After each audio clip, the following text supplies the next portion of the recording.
Hipertensi adalah kondisi di mana tekanan darah dalam arteri tubuh berada di atas tingkat normal yang sehat secara berkelanjutan. Dua angka digunakan untuk mengukur tekanan darah: distolik, tekanan saat jantung berkontraksi, dan diastolik, tekanan saat jantung beristirahat antara detak jantung. Tekanan darah normal biasanya adalah sekitar 120/80 mmHg. Faktor dan penyebab hipertensi adalah 1. Faktor genetik, 2. Gaya hidup tidak sehat, 3. Faktor umur, 4. Penyakit terkait, 5. Stres, 6. Rokok, dan 7. Kontrasepsi oral. Gejala hipertensi seringkali tidak terlihat dalam tahap awal, sehingga hipertensi sering disebut pembunuh diam-diam. Namun, beberapa gejala dan tanda yang mungkin muncul jika tekanan darah tinggi parah termasuk seperti 1. Sakit kepala parah, 2. Mual atau muntah, 3. Penglihatan kabur, 4. Sesak napas, 5. Lemas atau lelah, dan 6. Pusing atau pingsan. Hipertensi merupakan penyakit yang kita selidiki melalui kegiatan surveillance penyakit tidak menular atau PTM, yang mana kita berfokus terhadap analisis terkait penyakit dan faktor resiko dengan tujuan untuk menurunkan kasus penyakit tidak menular atau PTM. Pengumpulan data sendiri merupakan tahapan paling awal dalam kegiatan surveillance, yang mana pada pengumpulan data sangat penting bagi kita untuk memperhatikan kejelasan, ketepatan, dan kelengkapan data, sehingga dalam kegiatan ini akan menentukan kualitas informasi yang kita peroleh. Untuk kegiatan surveillance penyakit hipertensi sendiri, pengumpulan data bisa kita lakukan melalui pencatatan ataupun pelaporan. Tidak hanya terkait dengan pencatatan data riwayat hipertensi yang dilaporkan, tetapi juga dapat dikategorikan sebagai kelompok hipertensi berdasarkan hasil pengukuran tekanan darah dan juga konsumsi obat antihipertensi. Kegiatan surveillance hipertensi kita bedakan menjadi dua. Yang pertama yaitu surveillance faktor resiko, yang kedua yaitu surveillance kasus. Pada lingkup Dinas Kesehatan, data surveillance faktor resiko bisa kita peroleh dari data Posbindu PTM, puskesmas, ataupun rumah sakit. Posbindu PTM mengumpulkan data dengan kegiatan berupa penelusuran riwayat keluarga, faktor risiko pelaku, faktor risiko metabolik, konseling, serta rujukan. Selain dari Posbindu, data juga bisa kita peroleh dari pelayanan terpadu PTM atau Pandu PTM, yang mana ini merupakan kegiatan puskesmas dengan melaksanakan pencegahan dan pengendalian PTM secara komprehensif dan terintegrasi dengan upaya kesehatan masyarakat dan upaya kesehatan perorangan. Sedangkan untuk data kasus hipertensi berdasarkan pedoman surveillance PTM bisa kita peroleh dari data Riskesdas, kemudian data puskesmas, rumah sakit, dan laboratorium. Selain itu, puskesmas juga bisa memperoleh data kasus dari jejaring terkait seperti klinik, praktik bidan, dokter, atau praktik tenaga medis lainnya. Berdasarkan standar, kasus hipertensi dilaporkan ke Dinas Kesehatan setiap bulannya dari masing-masing puskesmas. Kemudian, pengolahan dan analisis data hipertensi dapat dilakukan dengan software seperti Microsoft Excel. Data yang diolah dan dianalisis mempertimbangkan jumlah sampel ataupun penduduk dari wilayah tempat kerja.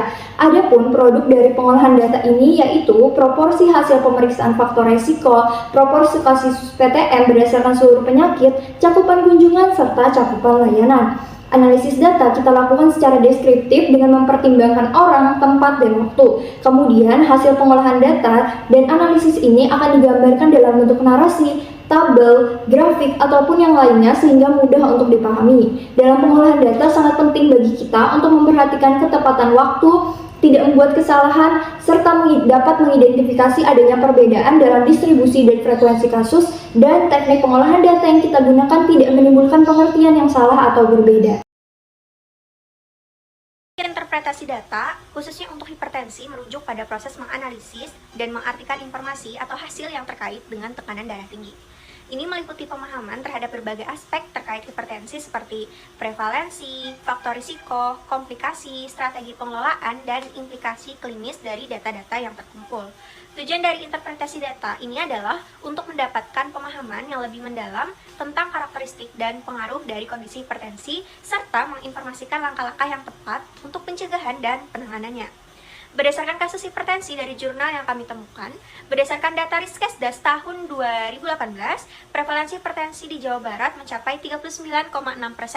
Jika dibandingkan dengan angka nasional, prevalensi hipertensi di Jawa Barat melebihi angka nasional. Pada tahun 2020, pelayanan penderita hipertensi mencapai 32,99% dari target. Berdasarkan data tersebut, realisasi SPM untuk penderita hipertensi masih cukup rendah. Hal ini dikarenakan masih rendahnya kepatuhan penderita untuk melakukan pemeriksaan ke pelayanan kesehatan tiap bulannya. Selain itu, data capaian juga masih terbatas dari pelayanan dalam gedung puskesmas. Keterbatasan data ini dikarenakan masih banyaknya puskesmas yang belum optimal dalam melakukan kerjasama dengan jejaring surveillance di wilayahnya. Prevalensi hipertensi mencapai 34,11%.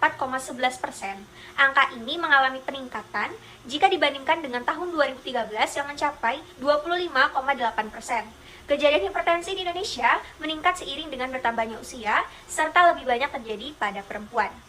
Nah, kenapa sih kasus hipertensi ini lebih banyak terjadi pada perempuan daripada laki-laki? Karena menurut dari golongan usia sekitar 30-50 tahun, hipertensi memang lebih banyak terjadi pada pria. Karena pada usia ini tekanan darah sistolik wanita lebih rendah daripada pria. Nah, akan tetapi setelah usia 50 tahun, kejadian hipertensi ini pada wanita lebih meningkat dengan cepat. Bahkan jika digambarkan dengan angka prevalensi wanita, hipertensi bisa mencapai 60% pada usia 65 tahun. Pada usia 50-an, umumnya wanita itu memiliki atau mulai memasuki masa menopause, maka terjadilah penurunan hormon estrogen secara tajam. Akibatnya, pembuluh darah arterial menjadi kaku serta merusak lapisan sel dinding pembuluh darah. Nah, keadaan itu dapat memicu terjadinya pembentukan plak dan mengaktifasi sistem tubuh yang dapat meningkatkan tekanan darah. Diseminasi atau penyebaran informasi tentang hipertensi penting untuk meningkatkan kesadaran dan mengedukasi masyarakat tentang penyakit ini. Beberapa cara yang dapat dilakukan untuk menyebarkan informasi tentang hipertensi yaitu laporan, buletin, seminar atau simposium, yang mana semua ini tergantung pada siapa diseminasi akan dilakukan. Kemudian, contoh diseminasi yang paling sering kita temui, yang pertama itu ada kampanye media.